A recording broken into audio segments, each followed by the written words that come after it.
Bro did it. Okay, like I understand this. We're going to go back to clowning on Belal Mohammad within like the next few days, okay? Because people have already started doing it. But today, the Sunday matchmaking session that I'm going to be doing, where I matchmake every single fighter that was on the main card, plus one other fight, because I want to talk about it. And just so where I can give my thoughts on this card without making a dedicated video for it. Because I'm going to be real here. I think this card, the main card, great. Prelims, meh. That's just how I feel about this card if you want my super quick opinion. Overall, good. Great main card, meh prelims. That's all I'm really going to say about it. But this main card was amazing, bro. Belal Mohammad beating Leon Edwards in the fashion that he did, bro. Belal Mohammad needs to drop Remember the Name Mohammad, okay? Because you're just setting yourself up to get roasted over and over again. Dude, Daniel Cormier called Belal Mohammad Leon Rocky Edwards in the post-fight speech. Like, how many times does bro have to get ratioed with his own nickname to realize that he just needs to drop it? I say Belal the Bully Mohammad needs to be the new nickname of Belal moving forward, okay? Dude, Leon Edwards is his head coach, his cornerman. We're trying to do another moment. Don't let him bully you, Leon. You're gonna have to let your hands go. And then just proceeded to not do that until the last 10 seconds of the fight. It is so crazy that all of the damage that you see on Belal Mohammad's face is on the last 10 seconds of the fight. That sounds like a joke.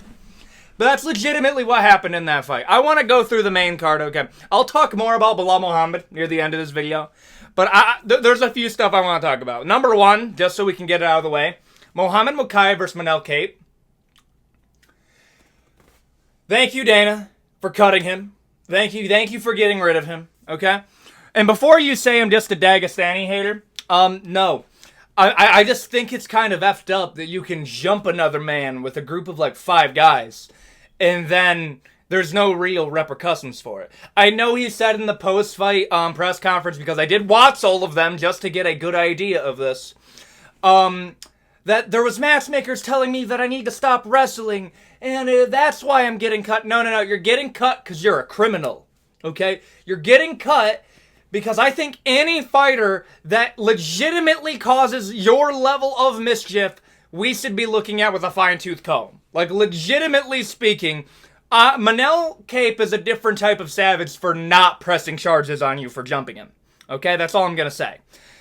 There was so much bad blood going into this fight. I made multiple videos talking about this beef, only for this fight to be relatively lackluster. Okay, I'm just going to say it for what it was. It was a relatively lackluster fight. The most exciting... No, I don't want to say exciting because that's going to seem sus in a second.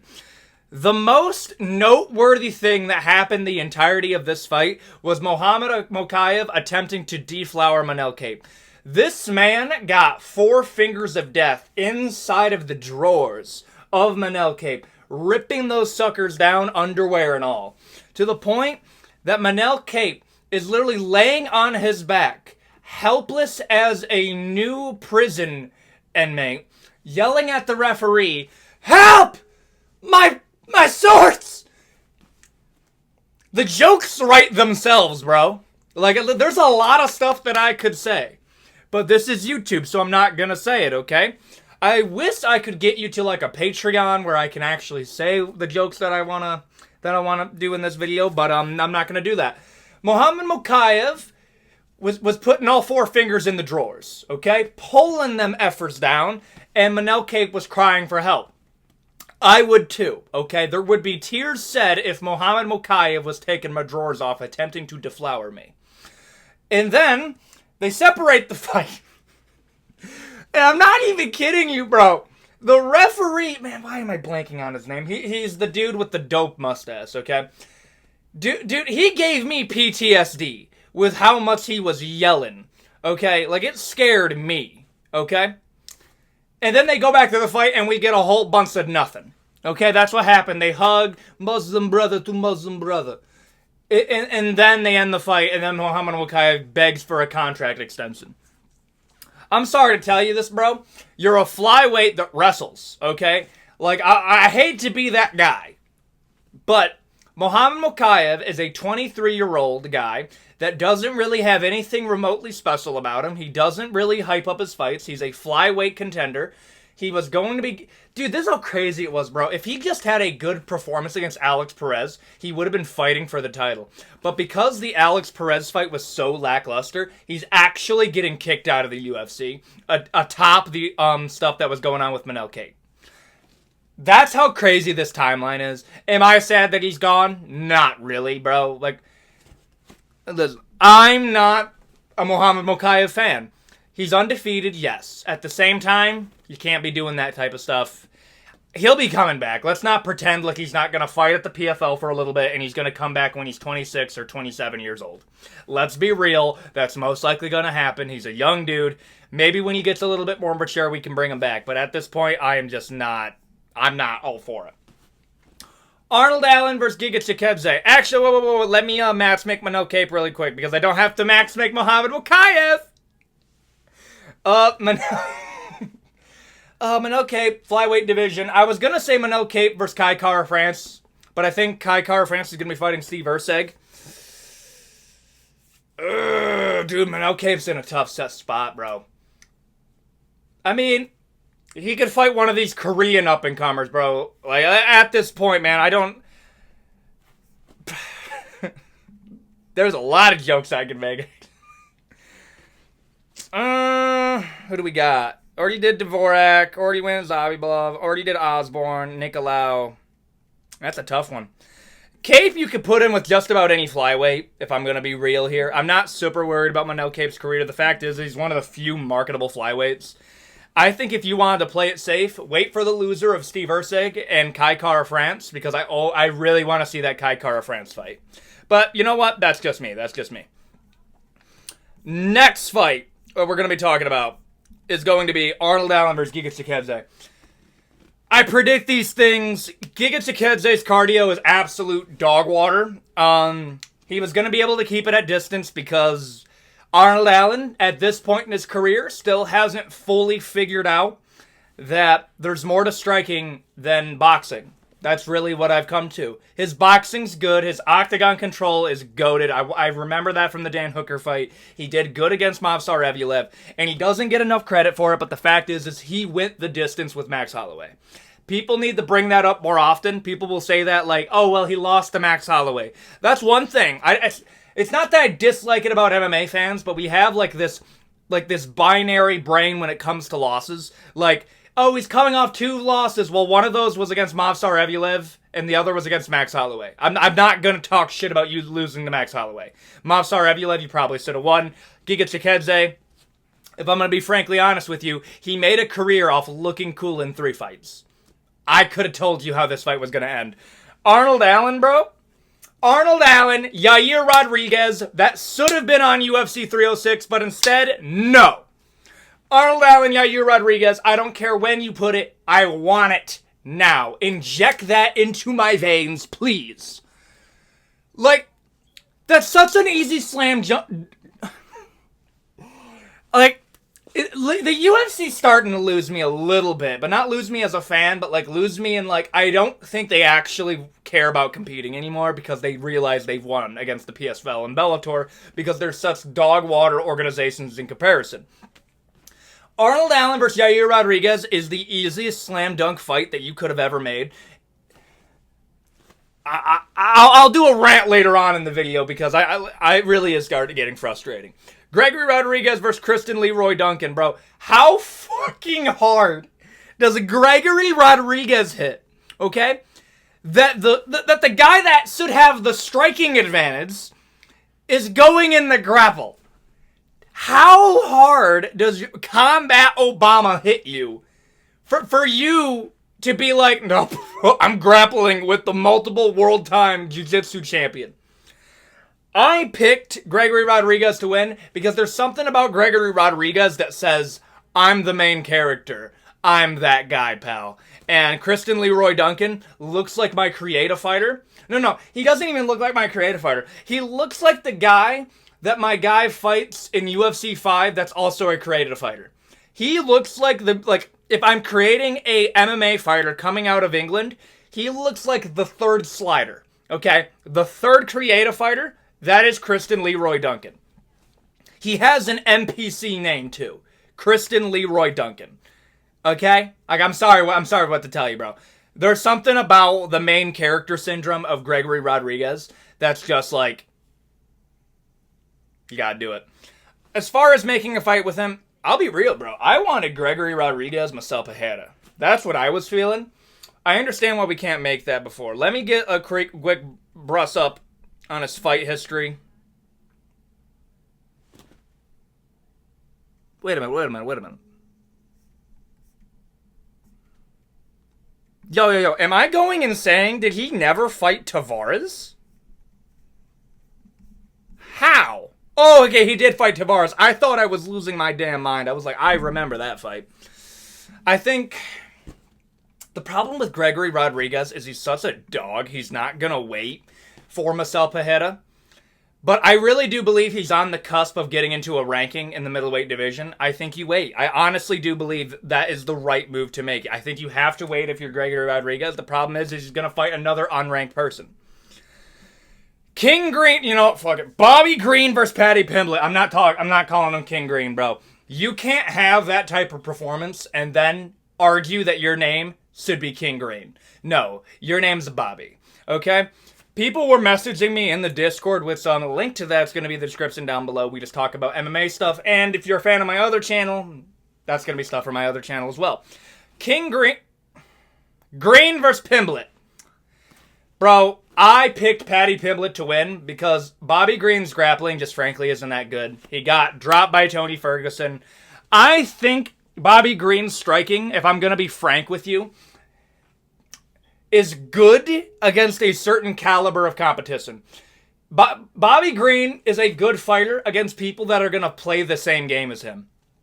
The problem is, there was not a scenario where Paddy Pimblett was going to try to strike with Bobby Green. However, I thought Paddy Pimblett was going to shoot first. Bobby Green loses 100 IQ points immediately, okay? We are now in the negative IQ points for shooting a fucking takedown on Paddy Pimblett. Okay? Now look, let me just first preface here. I think Paddy Pimblett's good. Okay? Paddy Pimblett's good. I don't think he's championship material. I never thought he was. I still don't think he is. The fact is he wants Renato Moicano because that's a fight.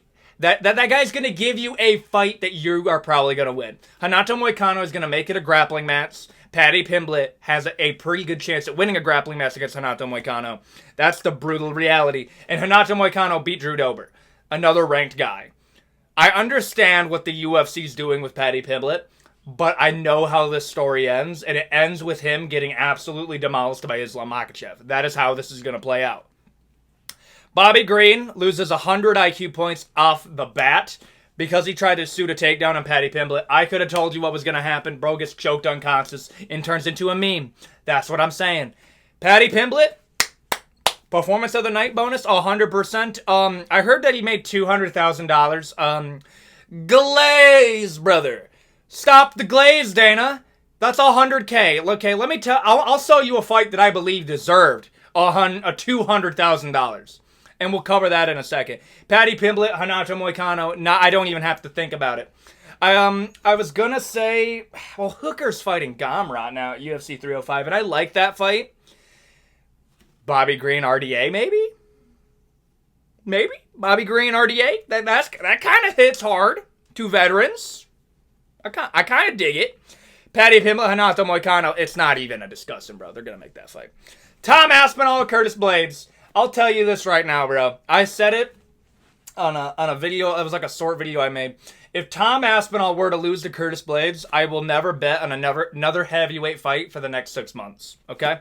Because in my mind, Tom Aspinall had such a very simple pathway to victory that if he were to lose, I would have given heavyweight the same way that I treat 50% of women's MMA, where I don't even bet on it. I just flip a coin and I pick that woman.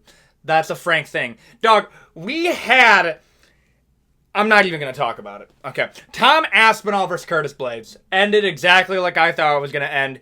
Curtis Blades' striking is heavily glazed, and the only reason people thought he was going to win is because they were too busy pleasing Jon Jones. That's just the fact of the matter. Jon Jones was preying on the downfall of Tom Aspinall, but guess what? Even the top G is like, brother, I ain't answering this motherfucker's prayers. You for real? Well, why the hell are we answering this guy, bro? He's going to hit another pregnant woman with his car? Like, what are we doing? Tom Aspinall destroys Curtis Blades. Humbles this man. I like Curtis, though. Tom Aspinall, though, different level, bro.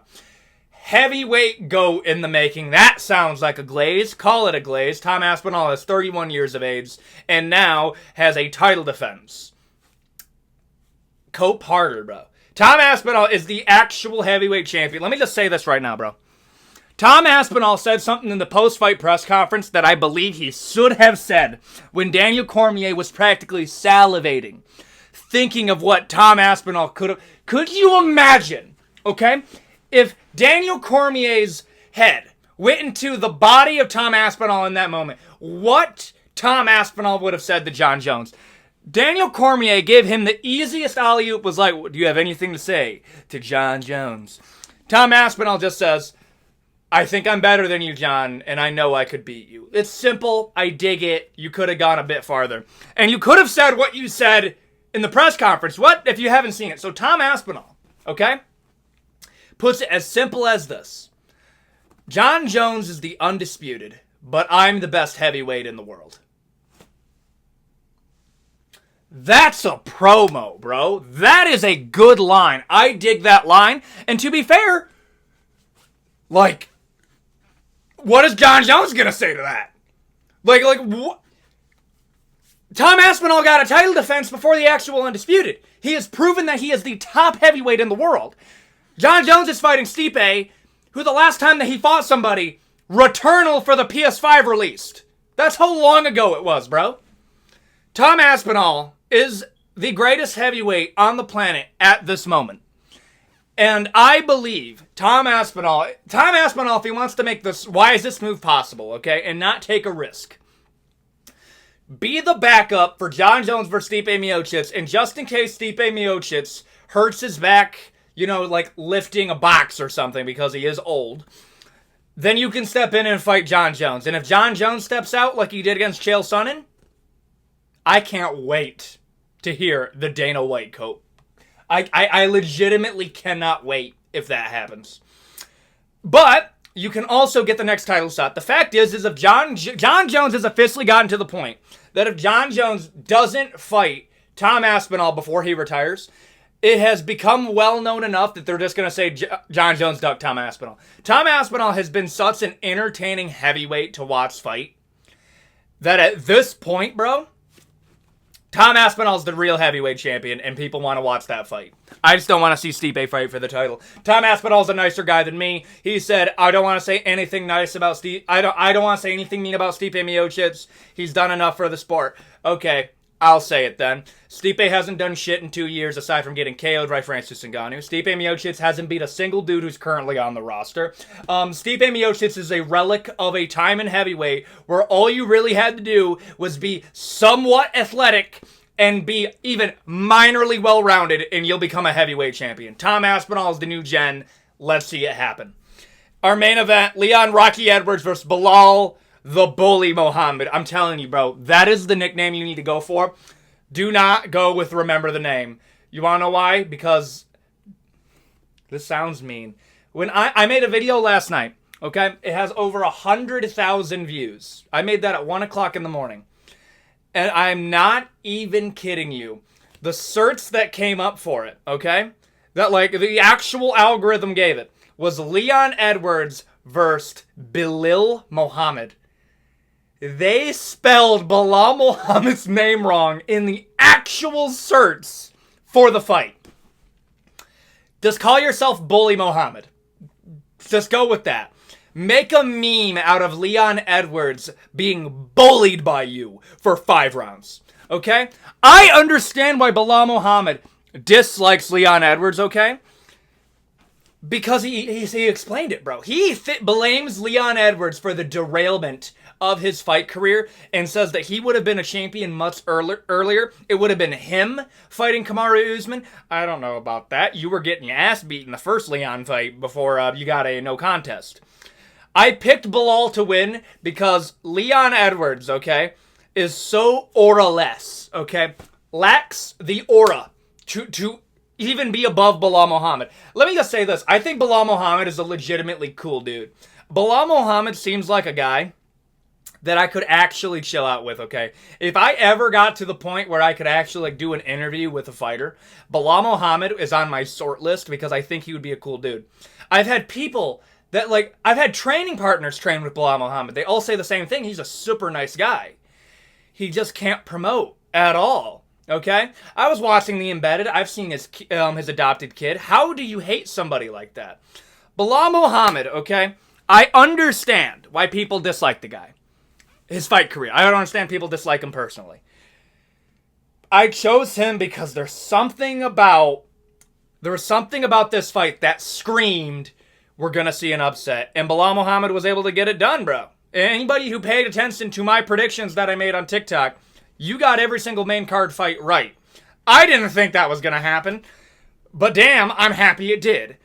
Leon Edwards, fight Ian Machado Gary. I don't care. You're fighting Ian Gary. There is beef there. Dana White likes it. He didn't even think about it. He's all talking about, I never like making fights the night of a fight. And then somebody brings up the beef between Ian Gary and Leon Edwards, and all of a sudden he smiles and is like, I didn't think about it till now. Leon Edwards, Ian Machado Gary, Belal Muhammad, the Shavkat Rakhmonov, or you do Shavkat Rakhmonov versus JDM and he fights the winner of that. If Kamaru Usman wanted to make a bid for reclaiming his welterweight title, this would be the time to do it, because Belal Muhammad versus Kamaru Usman is actually not a terrible fight. Belal Muhammad, I can't even believe I'm saying this, bro. If he has this performance against the other contenders, he could actually get a chain of defenses going.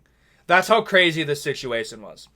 But there you go. Leon Edwards, Ian Machado Gary, Belal Muhammad, Shavkat Rakhmonov, Tom Aspinall, John Jones, Curtis Blades, Volkov, Bobby Green, don't give a shit, RDA, Patty Pimblett, Renato Moicano, Gregory Rodriguez, he's just going to fight another unranked guy, I'm telling you. Arnold Allen, Yair Rodriguez. I think I cooked. I really do. Thank you, everybody who watches my content. It means the absolute most to me, and I will see you all next time, and have a great day. Adios.